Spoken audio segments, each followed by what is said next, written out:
Assalamualaikum warahmatullahi wabarakatuh. InsyaAllah ta'ala kita akan sambung pada ayat yang seterusnya. Inna sesungguhnya allazi a'udzubillahi minasyaitonirrajim. Sekali lagi. Bismillahirrahmanirrahim. Inna sesungguhnya allazina orang-orang yang kafaru yang ingkar wa dan matu ini fil madi jamak mereka mati. Wa dan hum mereka itu kuffarun dalam keadaan kekafiran. Ulaika mereka itulah orang-orang ala ke atas him mereka, jadi alaihim ke atas mereka, la'nah la'natu ada laknat dari siapa? Allah. Laknatullah, Allah Ta'ala melaknat mereka. Wa dan al-malaikati dan para malaikat. Wa dan an-nas manusia ajma'in kesemuanya. Jadi terjemahannya yang mudah, innal ladzina kafaru wa matu wa hum kuffarun ulaika alaihim laknatullah. Sesungguhnya orang-orang yang kafir dan apabila mereka mati, mereka telah mati padahal mereka dalam keadaan kekafiran, mereka itulah orang-orang yang akan dilaknat oleh Allah Ta'ala ke atas mereka. Wal malaikati wan nasi ajma'in. Para malaikat dan manusia semuanya akan melaknat mereka. Jadi kita dah belajar sebelum ni, ayat yang sebelumnya, iaitu kalau orang-orang yang bertaubat. Kalau orang-orang yang bertaubat, mereka akan mendapatkan wa anat tawwabur rahim. Allah Ta'ala akan menerima taubat mereka dan akan berkasih sayang dengan mereka. Tapi ayat ini sebaliknya pula. Untuk orang-orang yang tidak mahu bertaubat dan mereka terus dalam kekafiran, walaupun mereka melihat kebenaran tapi mereka sengaja menolak kebenaran itu, mengingkari tanda-tanda daripada Allah Subhanahu Wa Taala, membelakangi apa-apa pun dalil yang telah dikemukakan. Jadi mereka itulah orang-orang yang kafir, mereka itulah yang akan dilaknat oleh Allah Subhanahu Wa Taala dan para malaikat dan manusia semuanya. Dan pada ayat sebelumnya juga kita dah beritahu, kita dah belajar bagaimana ada juga orang yang telah diberi mandat oleh Allah SWT untuk memberikan laknat. Ini adalah khas. Yal'anahumul la'inun. Orang-orang itu dilaknat oleh orang-orang yang melaknat. Iaitu para nabi, para utusan Allah Ta'ala, para khalifah yang mendapat nubuatan daripada Allah SWT. Orang ini dah rosak, dah jauh dan semakin kepada kafir dan azab Allah SWT telah tetap baginya. Jadi para nabi atau para rasul, para khalifah yang mendapat ilham daripada Allah SWT bahawa seseorang itu akan dilaknat oleh Allah SWT dan tidak ada lagi tangguh bagi mereka, tepat pada waktunya orang ini pasti akan dilaknat oleh Allah Subhanahu Wa Taala. Itu orang-orang yang diberi mandat untuk memberikan laknat tadi. Tapi di sini malaikat juga melaknat mereka dan manusia semua melaknat mereka. Maknanya ni am. Bukan khas seperti para nabi, para rasul, para khalifah tadi, tapi di sini am semuanya. Jadi ayat ini maksudnya apapun perkara buruk, apapun keburukan yang manusia itu lakukan, dan apabila manusia semuanya mengiktiraf bahawa perkara itu buruk, sebenarnya tidak ada siapa pun yang menyukainya. Mazhab apa pun tidak akan menyukainya. Allah dan para rasul, para nabi pun tidak menyukainya. Sebagai contohnya, kalau kita kata dosa membunuh. Apabila orang membunuh, dia akan dihisab di akhirat di sisi Allah SWT sebagai seorang pembunuh. Dan Allah Ta'ala akan mengazabnya. Malaikat juga tidak menyukai padanya. Dan para nabi pun tak menyukai padanya. Jadi di sini manusia semuanya pun tidak akan suka kepada orang yang suka membunuh tadi. Ataupun orang yang mencuri. Kalau orang mencuri, walaupun dia pencuri, bila kita katakan ada orang yang lain mencuri, dia pun akan sokong mengatakan dia tak suka perbuatan orang yang mencuri itu. Maknanya amalan buruk yang jelas, yang secara umum orang mengetahuinya, yang semuanya tidak menyukainya. Semua orang akan melaknat, akan mengutuk perkara buruk itu. Macam orang katakan ada, kalau kita katakan ada orang yang ambil rasuah, kita katakan di kalangan anggota penjawat awam ke, kita katakan dilarang mengambil rasuah. Dan mereka ajarkan dalam kursus-kursus, kan, dalam program-program mereka bahawa tidak boleh mengambil rasuah. Penjawat awam semua tak boleh mengambil rasuah. Semua mereka membenci perkara mengambil rasuah. Jadi dalam seminar-seminar mereka, dalam program-program mereka, walaupun ada orang yang mengambil rasuah, yang mengikut program itu, walaupun dia mengambil rasuah, tapi pada masa yang sama dia tidak menyukai perbuatan itu, pekerjaan itu. Dia pun sama-sama mewawarkan bahawa rasuah ini adalah satu amalan yang tidak baik, yang boleh merosakkan bangsa. Jadi inilah yang dimaksudkan laknatullahi wal malaikati wan nasi ajmain, bahawa semuanya tidak akan menyukai perbuatan buruk itu. Apa saja perbuatan buruk, bahawa semuanya orang tidak akan suka. Walaupun dia pelaku itu sendiri, dia pun tahu bahawa walaupun dia pencuri, dia pun bagi tahu dia mencuri ni tak bagus. Kalau boleh dia tidak mahu ajarkan anak keturunan dia pun menjadi pencuri. Tapi adalah kes-kes yang lain memang dia dah sesat sampai anak keturunan dia pun diajar mencuri. Itu dah lain, itu dah beratlah kiranya. Okey. Jadi yang ingin kita sampaikan secara general, secara umumnya, perkara buruk, perbuatan buruk yang tidak disukai oleh Allah SWT, para malaikat dan manusia semuanya. InsyaAllah ta'ala nanti dah masa sesi soal jawab, kita boleh kembangkan lagi dan siapa mau tambah. Kalau siapa yang mau lebih jelas lagi, insyaAllah saya akan sampaikan. Khalidina, mereka tinggal lama. Fi, di dalam, dalamnya. Dalam bila-bila mereka dilaknat oleh SWT, mereka tinggal lama di dalamnya.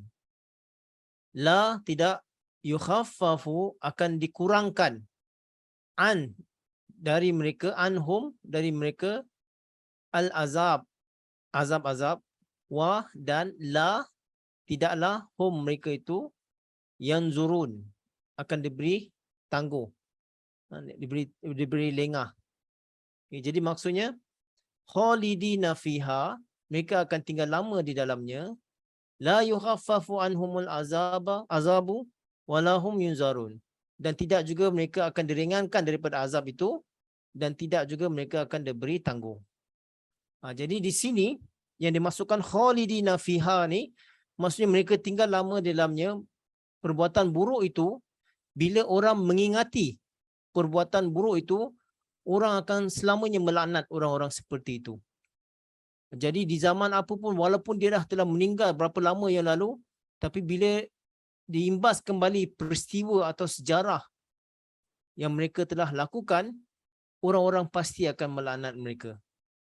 Sebagai contoh, kalau kita lihat apa yang Fir'aun telah lakukan, apa yang Abu Jahal telah lakukan, apa yang telah dilakukan orang yang membunuh Hazrat Imam Hasan dan Husain, siapa yang telah membunuh Khalifah Uthman radhiyallahu anhu. Jadi orang-orang yang melakukan kekejaman ini, bila kita mengimbas kembali peristiwa ini, semua orang akan membenci, semua orang akan melaknat orang-orang ini yang melakukan kezaliman ini. Yang inilah yang dimaksudkan khalidina fiha, mereka akan tinggal lama di dalamnya. Maknanya orang akan terus mengenang dia ni jahat, orang akan melaknatnya. Ini baru saja di dunia. Malah nanti di akhirat lebih teruk lagi akan menimpa buat orang-orang yang seperti ini. La yukhaffafu anhumul azabu walahum yunzarun. Dan untuk mereka tidak akan diringankan azab bagi mereka, dan tidak mereka akan diberi tangguh. Maksudnya apabila takdir ilahi bahawa pada mereka ini akan dijatuhkan hukuman atau azab telah datang. Kalau mereka sebelumnya takdir daripada Allah SWT mereka bertaubat, Allah Ta'ala akan menerima taubat mereka. Tetapi kalau takdir Allah telah ditetapkan bahawa orang itu perlu dihapuskan, perlu dinyahkan daripada dunia ini, ini dikatakan tidak akan dikurangkan azab bagi mereka dan tidak juga mereka diberi tangguh. Ini terlampau banyak contoh kalau kita nak sampaikan. Sebagai contoh macam kita tahu di zaman Hazrat Masih Maud alaihissalam, Pandit Lekram, apabila kejahatannya, kenakalannya, membenci, menuduh, memburuk-burukkan Islam dan Rasulullah SAW, akhirnya Allah SWT memberitahukan kepada Hazrat Masih Maud alaihissalam bahawa azab untuk Pandit Lekram ini telah ditetapkan, iaitu jatuh pada hari raya kurban nanti, hari raya haji nanti, bahawa dia akan dikurbankan. Jadi tepat pada waktu itu dia telah diazab oleh Allah Subhanahu Wa Taala. Cerita ini terlalu panjang tapi saya ringkaskan bahawa Pandit Lekram tahu bahawa nubuatan ini Hazrat Masih Maud telah sampaikan bahawa dia akan mati pada sekian-sekian tarikh. Dia tahu bahawa malah dia membuat kawalan, panggil semua orang, panggil anak-anak muridnya pada tarikh tersebut, orang-orang berkawal di rumahnya, atas, bawah, keliling. Tetapi tepat pada tarikh itu didapati dia mati di atas katil tempat tidurnya dengan perut terburai. Itu nantilah panjang sangat kalau saya nak ceritakan. Tapi yang ini disampaikan, ini yang dimasukkan ayat ini, azab itu tidak akan dikurangkan dan tidak akan diberi tangguh. Bila dah ditetapkan, dia akan habis. Sama jugalah kepada Alexander Dowie yang baru-baru ni Huzur merasmikan masjid kita yang terbaru di Zion dekat Amerika sana. Jadi Alexander Dowie pun sama. Kalau dia tidak bertaubat, azab Allah Ta'ala akan sampai dan tidak ada tangguh lagi. Jadi itu pun sempurna. Bagaimana dia telah diazab oleh Allah Subhanahu Taala. Ini yang maksudkan ayat ini, la yukhaffafu anhumul azabu walahum yunzarun. Dan kita sambung pada ayat seterusnya. Wa dan ilahu, ini adalah Tuhan, kum kamu. Wa ilahukum, dan Tuhan kamu itu, ilahun, iaitu Tuhan, wahid, Tuhan yang satu, Tuhan yang Maha Esa. Wa ilahukum ilahun wahid, dan Tuhan kamu itu adalah Tuhan yang Maha Esa. La, tidak ada. Ila, tidak ada Tuhan. Illa, melainkan. Huwa, dia. Dia yang bagaimana? Ar-Rahman, Ar-Rahim, yang pengasih dan penyayang. Jadi terjemahannya yang mudah. Wa ilahukum ilahun wahid, la ilaha illahu ar-Rahmanur Rahim. Dan Tuhan kamu itu adalah Tuhan yang Maha Esa. Tidak ada Tuhan melainkan Dia yang pengasih dan yang penyayang. Jadi di sini adalah perkara mengenai tauhid. Perkara mengenai keesaan Allah Subhanahu Wa Taala. Jadi untuk orang-orang yang beriman, dia tetap yakin, mempunyai keyakinan yang teguh terhadap Tuhan yang satu. Bahawa segala suka duka, senang lenangnya itu diletakkan kepada Allah Subhanahu Wa Taala. Apa pun terjadi dia tetap teguh pada Allah Subhanahu Wa Taala. Ini diimbas kembali. Wa ilahukum ilahun wahid, dan Tuhan kamu itu adalah Tuhan yang Maha Esa. Dan diperingatkan lagi, tidak, la ilaha illa huwar rahman rahim, tidak ada Tuhan selain Dia yang Rahman Rahim. Diulang balik Rahman Rahim yang kita dah belajar dalam surah Al-Baqarah, surah Al-Fatihah, di mana 2 kali dalam surah Al-Fatihah ayat Ar-Rahman Ar-Rahim ini diulang sebanyak 2 kali. Dan saya diajarkan bahawa apabila ayat itu berulang, menunjukkan ayat itu sangat penting. Dan kita dah belajar juga apa maksud Ar-Rahman Ar-Rahim. Yang Rahman ini Allah Ta'ala memberi tanpa kita minta. Dia sediakan bagi kita. Seperti bulan, bintang, matahari, bumi, sungai, udara, cahaya, chemical, biologi apa semua. Kita tak minta pun, tapi dengan sifat Rahman Allah SWT diberikan kepada kita. Dan Rahim, apabila kita pandai mensyukuri nikmat-nikmat ini, kita menggunakannya dengan baik dan kita menggunakannya untuk meraih kecintaan Allah SWT, kita mensyukuri atas segala nikmatnya dan kita menyembahnya, barulah sifat Ar-Rahim ini turun kepada kita.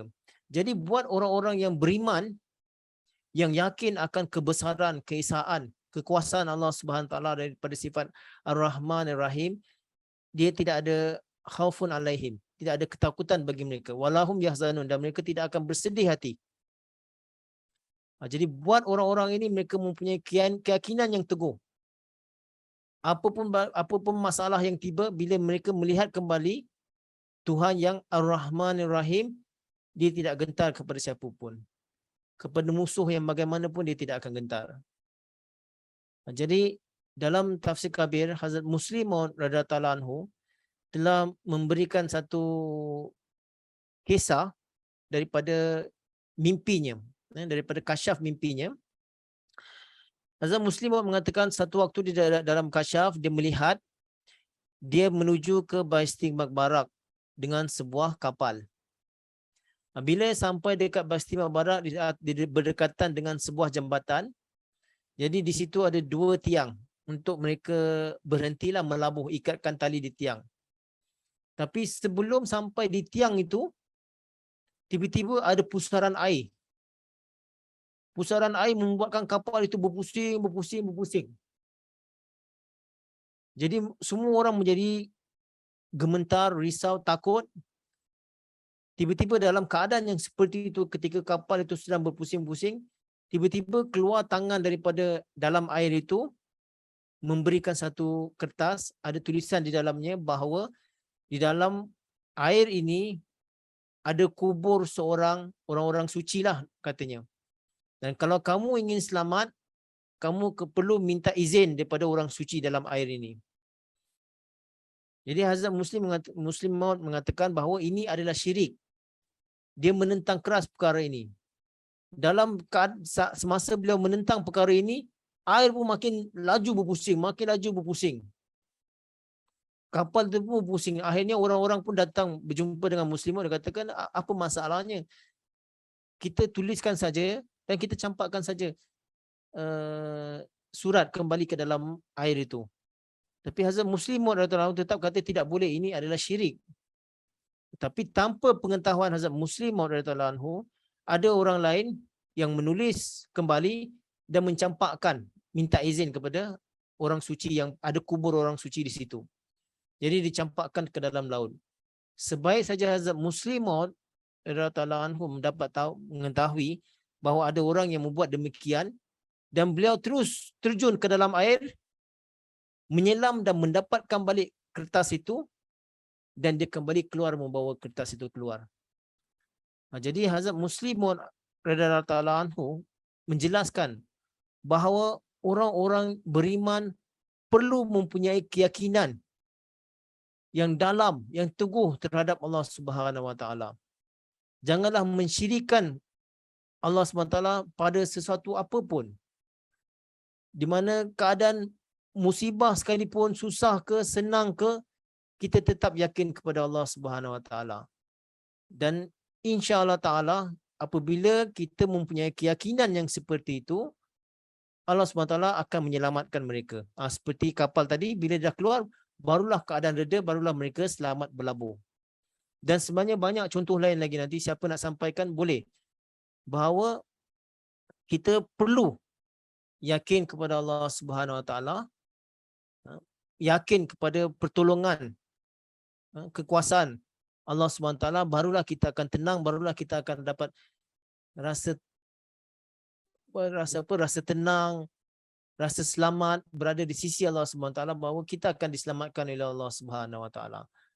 Jadi orang-orang yang beriman perlu mempunyai sifat yang seperti ini. Mereka perlu tanam dalam diri mereka sifat ini dalam hati mereka, bahawa Tuhan itu adalah Tuhan yang esa, yang berkuasa, tidak ada satu pun yang sama dengannya. Dia itulah yang pengasih dan penyayang.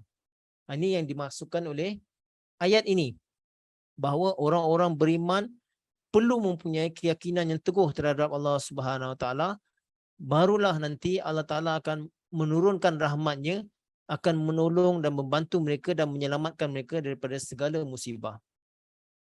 Ujian tetap ada, memang ujian tetap ada. Tetapi ujian itu sebenarnya bukan untuk menggagalkan kita. Berulang kali saya sudah ajarkan bahawa ujian itu adalah sebenarnya untuk menjayakan kita, bukan untuk menggagalkan kita. Dan tanpa ujian kita pun tidak tahu kita di tahap mana, keimanan kita di tahap mana. Dengan ujian itulah baru kita dapat meraih banyak berkat daripada Allah Subhanahu Wa Taala. Jadi tuan-tuan dan puan-puan, untuk hari ini dulu saya rasa saya akan sampaikan. Nanti kita boleh kembangkan lagi pelajaran ini. Sebenarnya banyak ni kalau kita nak sampaikan. Dan untuk ayat yang seterusnya saya akan sambung pada minggu hadapan kerana panjang dan penjelasannya pun panjang. Sangat panjang yang ini, ayat seterusnya ni. Jadi untuk hari ini setakat ini saja dahulu. Saya kembalikan nanti. Kita sudahi dengan wabillahi taufik wal hidayah. Assalamualaikum warahmatullahi wabarakatuh.